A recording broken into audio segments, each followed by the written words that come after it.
အခုကြည့်နေတဲ့သူကဗီဒီယိုအက်ဒစ်ကိုစလေ့လာတဲ့သူတယောက်ဆိုလို့ချင်းခေါင်းချုပ်ခံပြီးတော့အများကြီးမစင်စားပါနဲ့အဲ့တော့ကျွန်တော်နဲ့တူလိုက်ပြီးတော့လေ့လာကြည့်ပါအဲ့တော့ကျွန်တော်တို့ဒီမှာ overlay ကိုနှိပ်ပါမယ်ပြီးရင်တော့ကျွန်တော်တို့ဒီမှာ photo ကိုနှိပ်ပါမယ်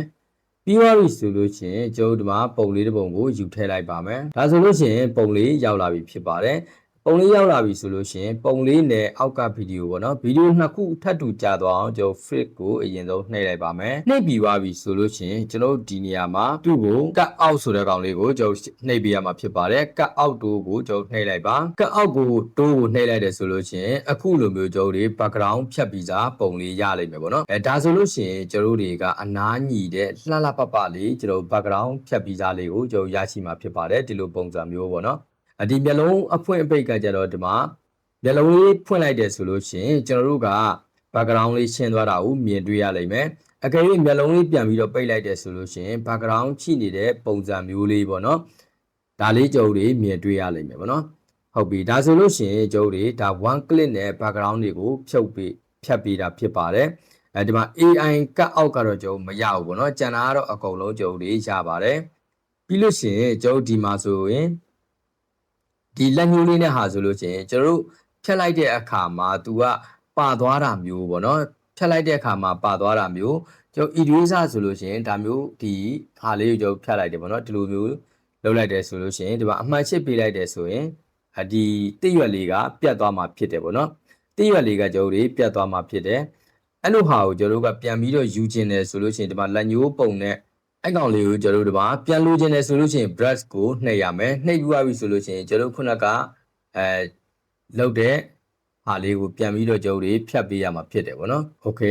ဒီလိုမျိုးကြာသွားပြီဆိုလို့ရှိရင်ဒီမှာပြန်ပြီးတော့ကြည့်ကြည့်လိုက်တယ်ဆိုလို့ရှိရင်ကျွန်တော်တို့အဲ့တော့ဒီလိုမျိုးပါသွားတဲ့ဟာတွေဆိုရင်ပေါ့နော်ဒီလိုမျိုးပါသွားတဲ့ဟာတွေဆိုလို့ရှိရင်ကျွန်တော်တို့ဒါပြန်ပြီးတော့ဖြတ်ယူတာဖြစ်ပါတယ်အခုဒီမှာဆိုလို့ရှိရင်တိရွက်လေးမှာတိရွက်လေးပေါက်နေတာပေါ့နော်ကျွန်တော်တို့လက်လုံပြီးပေါက်နေတာလေးတွေရှိတယ်အဲ့လိုမျိုးဟာလေးတွေဆိုလို့ရှိရင်ကျွန်တော်တို့လက်လေးနဲ့အကြီးချဲ့မယ်အကြီးချဲ့ပြီးတော့ဒီလိုမျိုးလေးပြန်ပြီးတော့ကျွန်တော်တို့ဖြည့်ပေးမယ်ပေါ့နော်ဒီလိုမျိုးလေးပြန်ပြီးတော့ဖြည့်ပေးမယ်ဒီမှာဆိုလို့ရှိရင်လည်းပြန်ပြီးတော့ဖြည့်ပေးပေါ့နော်အဲ့တော့ကျွန်တော် brush side ကိုကျွန်တော်နည်းနည်းလေးတင်လိုက်ပါမယ် brush side နည်းနည်းတင်ပြီးတော့အခုလိုမျိုးလေးလိုက်ပြီးတော့ပို့လိုက်မယ်ပေါ့နော်โอเคဒါဆိုလို့ရှိရင်တိရွက်အကောင့်လေးပြန်ပြီးတော့ရသွားပြီဖြစ်ပါတယ်เนาะတိရွက်လေးကအကောင့်ပြန်ရပါပြီပြီးလို့ရှိရင်ကျွန်တော်တို့ဒီနေရာလေးမှာပေါ့နော်ဒီနေရာလေးမှာကျွန်တော်တို့ဖြူစားလေးတွေကိုမြင်တွေ့ရမှာဖြစ်ပါတယ်အဲ့ဒီကောင်လေးကိုကျွန်တော်ဖြတ်ဖို့အတွက်ဆိုလို့ရှိရင်ဤတွေးစားကိုပြန်ပြီးတော့ရွေးမယ်ရွေးပြီးသွားပြီဆိုလို့ရှိရင်ပုံကိုဒီလိုမျိုးချဲ့လိုက်ပုံကိုဒီလိုမျိုးချဲ့ပြီးသွားပြီဆိုလို့ရှိရင်ကျွန်တော်တို့ကအဲ့ဒီဤတွေးစားလေးနဲ့ကျွန်တော်တို့လိုက်ပြီးတော့ဖြတ်ပေါ့နော်ဒါမျိုးလေးတွေလောက်ထားတော့နည်းနည်းလေးကျွန်တော်တို့စိတ်ရှည်ရလိမ့်မယ်ပေါ့နော်ရပါပြီဆိုလို့ရှိရင်အမှန်ရှစ်ကိုချက်လိုက်ပါဒါဆိုလို့ရှိရင်တော့ကျွန်တော်တို့ဒါနောက်ခံ background ဓာတ်ပုံပဲဖြစ်ဖြစ်ဗီဒီယိုပဲဖြစ်ဖြစ်ကျွန်တော်ဒီနီလန်းလေးနဲ့ဖြတ်ရပါတယ်